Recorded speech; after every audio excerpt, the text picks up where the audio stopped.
Assalamualaikum warahmatullahi wabarakatuh. Waalaikumsalam warahmatullahi wabarakatuh. Yang terhormat kepada Ibu Kepala Sekolah SDN Paringan 2 dan tak lupa kepada teman-teman Bapak Ibu guru SDN Paringan 2. Di sini pada kesempatan siang hari ini di sini saya akan menyampaikan tentang rencana tindak lanjut, yaitu menggerakkan komunitas belajar rancangan pembelajaran berbasis proyek. Pada kesempatan ini yang saya ambil temanya yaitu antara kolaborasi antara guru PJK dengan guru bahasa Inggris, yang saya masukkan dalam materi aktivitas gerak lokomotor berkolaborasi dengan novel bahasa Inggris. Pada latar belakang di sini bahwasanya dalam rancangan pembelajaran berbasis proyek ini, peserta didik adalah aspek yang sangat penting untuk mendorong, menginspirasi aktif dan keterlibatan mereka. Peserta didik diberikan kebebasan untuk memilih alat bantu belajar, strategi pembelajaran, dan cara presentasi hasil proyek. Mereka juga dapat memilih bagaimana menggabungkan aktivitas fisik dan pembelajaran bahasa Inggris sesuai dengan minat mereka. Minat terhadap program pembelajaran berbasis proyek ini cukup tinggi. Peserta didik menunjukkan antusiasme untuk belajar melalui aktivitas fisik dan proyek yang relevan dengan kehidupan sehari-hari.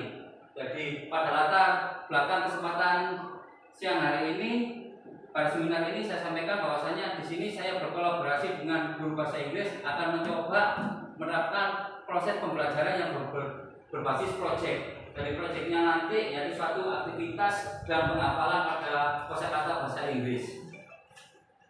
Dalam tujuan pembelajaran pada sini programnya adalah satu, meningkatkan kemampuan siswa dalam melakukan berbagai aktivitas gerak lokomotor seperti berlari, melompat, meloncat, dan bergerak dengan koordinasi yang baik. Yang kedua, meningkatkan keterampilan berbahasa Inggris siswa, terutama dalam kosakata yang berkaitan dengan buah dan sayuran. Dan ketiga, menciptakan pembelajaran yang berpusat pada peserta didik. Jadi dengan adanya kolaborasi ini, dengan adanya Kombel, kita memanfaatkan komunitas ini, kita berkolaborasi dengan PJK bahasa Inggris, PJK dengan PAI, dan dengan PJK dan guru kelas. Pada kesempatan di sini saya ambil satu tema yang tadi dari awal, bahwasanya di sini PJK berkolaborasi dengan bahasa Inggris dengan tujuan adalah melatih fisik dan kosakata anak-anak di dalam berbahasa Inggris. Dengan menciptakan pembelajaran berpusat pada peserta didik, jadi anak-anak semua kita berikan suatu kebebasan, dia memilih aktivitasnya apa dan memilih kemampuan dalam berbahasa Inggris apa. Kemarin pada kesempatan bersama dengan anak sebelum kita lakukan kegiatan ini, bahwasanya anak-anak sudah memilih, dia lebih mencoba untuk bahasa Inggrisnya itu menghafalkan kosakata antara buah dan sayuran ke dalam bahasa Inggris. Capaian tujuannya yang pertama yaitu adalah satu, mengembangkan keterampilan gerak lokomotor. Yang kedua, meningkatkan keterampilan berbahasa Inggris siswa, terutama dalam kosakata yang berkaitan dengan buah dan sayuran. Yang ketiga, seperti kita kerjasama tim dan tanggung jawab. Ini adalah tujuan saya yang saya ambil dari videokannya, yaitu dalam keterampilan gerak lokomotor. Yang kedua, bahasa Inggrisnya yaitu dalam kosakata buah dan sayuran. Langkah-langkahnya apa? Yang pertama, kita menentukan proyek dan bahan yang digunakan. Proyek tadi sudah saya tentukan bersama dengan anak-anak, bahwasanya proyeknya itu adalah satu, aktivitas gerak, dan dua, yaitu adalah presentasi dengan bahasa Inggris. Di dalam pembelajaran nanti, yaitu anak-anak ada dapat topik pertama antara gerak lokomotor, berlari, yang kedua adalah bahasa Inggris. Langkah kedua, membentuk kelompok dalam 4-5 orang. Jadi anak-anak nanti aktivitasnya untuk beberapa tim kita bagi menjadi 5 tim.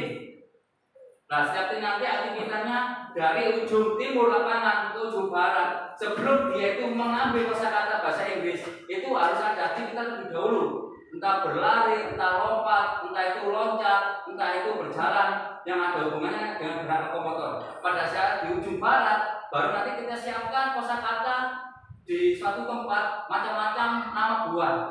Nah, satu kelompok mengambil satu kosakata, dibawa kembali lari kepada kelompoknya. Setelah itu dia akan mempresentasikan buah apa yang dia dapat. Misal buah mangga ataupun buah semangka. Baru nanti disampaikan. Jadi proyek kedua itu bahasa Inggris tersampaikan, yaitu presentasi dengan bahasa Inggris. Nah, Setelah itu kemudian kelompoknya juga menjawab bersama-sama, benar apa enggak pada saat penyampaian bahasa Inggris itu. Yang ketiga, sportivitas dan kerjasama tim dan tanggung jawab. Jadi sportivitasnya nanti kita latih anak di sini, dan kerjasama tim, kekompakan tim dan tanggung jawabnya pada atau pesertanya, yaitu peserta didik dari kelas 5 dan 6 aktif dan praktisnya mengikuti kegiatan pembelajaran proyek ini. Jadi pada saat proyek ini yang saya ambil itu adalah kelas 5 dan kelas 6 sebagai bahan percontohan, karena kalau kelas bawah saya belum menemukan proyek nanti yang pas itu nanti kolaborasinya itu bagaimana. Tapi ini saya ambil di kelas A dan 5 kelas 6 saya coba dengan penghafalan kosakata bahasa Inggris. Waktunya yaitu di akhir semester setelah pelaksanaan pelayanan akhir semester 1. Struktur program atau mitra dalam komunitas belajar. Pada program di sini yaitu masuk dalam kokurikuler. Jadi pada program kokurikuler yang kedua, pesertanya yaitu peserta didik dari kelas 5 dan kelas 6. Waktunya kegiatan dilaksanakan di akhir semester. Penanggung jawab adalah kepala sekolah. KBS yang menjadi lokomotif atau fasilitator adalah Kak Johan Yuda Susanti sebagai fasil dari kita Videoka. Dan di sini yaitu mitra dengan KBS dari guru bahasa Inggris adalah sebagai juri.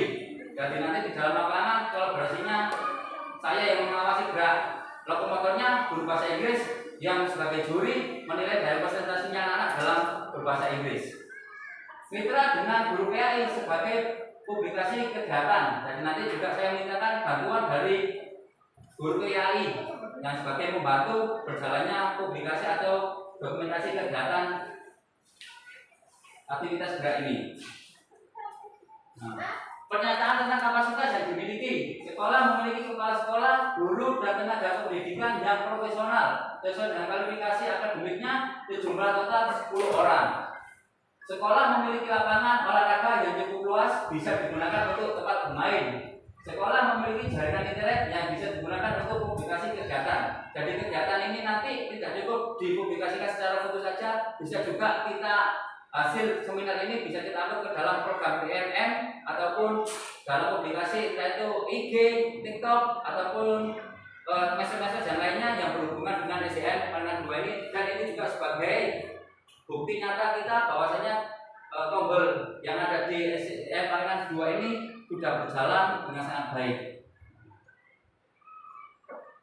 Rencana evaluasinya, yaitu tujuan evaluasi apa? Untuk membuat penilaian tentang suatu program, meningkatkan efektivitas dan pertimbangan keputusan agar kedepannya lebih baik.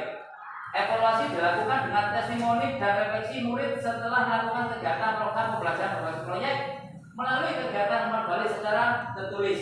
Jadi untuk evaluasi ini kita lakukan berupa testimoni atau refleksi dari teman sejawat ataupun dengan anak-anak sendiri, yaitu nanti kita berikan suatu umpan balik ataupun berupa pernyataan refleksi dengan testimoni bagaimana anak-anak dalam melaksanakan kegiatan ini, perasaannya bagaimana dan hasilnya apa yang didapat dalam pembelajaran ini. Kemungkinan tantangan yang ada mungkin satu, keterlibatan siswa yang beragam. Jadi keterlibatan siswa beragam ini dalam kata yaitu kemampuan anak-anak di dalam aktivitas gerak dan kosakatanya bahasa Inggris itu bervariasi. Ada yang pintar, ada yang setengah bisa, hampir bisa, ataupun ada yang tidak mampu dalam berbahasa Inggris sama sekali. Keterlibatan langsung saja pada solusinya apa? Ya, libatkan siswa dalam proses perencanaan untuk meningkatkan rasa kepemilikan. Jadi makanya dengan keterlibatan siswa ini yang beragam, anak-anak kita terlibatkan dalam proses proyek ini. Apa yang harus kita buat proyeknya? Makanya anak-anak bisa menentukan sesuai dengan kemampuannya. Oh, akhirnya dia memilih untuk memahami kosakata atau menyampaikan kosakata nama-nama buah dan sayuran secara dalam bahasa Inggris. Keterbatasan sumber daya, yaitu apa? Cari alternatif yang murah atau gratis untuk bahan proyek. Jadi proyek ini Untuk solusi yang kedua sumber dayanya yaitu mencari alternatif permainan atau proyek yang tidak begitu membutuhkan biaya besar yang dimana bisa kita dapatkan dengan yang ada di lingkungan sekolah kita ini. Yang ketiga, waktu yang terbatas ya. Membuat perencanaan proyek yang realistik dan sesuai dengan jadwal pelajaran. Yang keempat, penilaian yang kompleks, bahwasanya libatkan siswa dalam proses penilaian melalui refleksi diri dan umpan balik teman sebaya. Oke, saya ucapkan terima kasih untuk penyampaian seminar pada kesempatan siang hari ini yang bertemakan tentang perancang pembelajaran berbasis proyek. Mungkin itu yang perlu saya sampaikan di sini. Saya akhiri. Wassalamualaikum warahmatullahi wabarakatuh.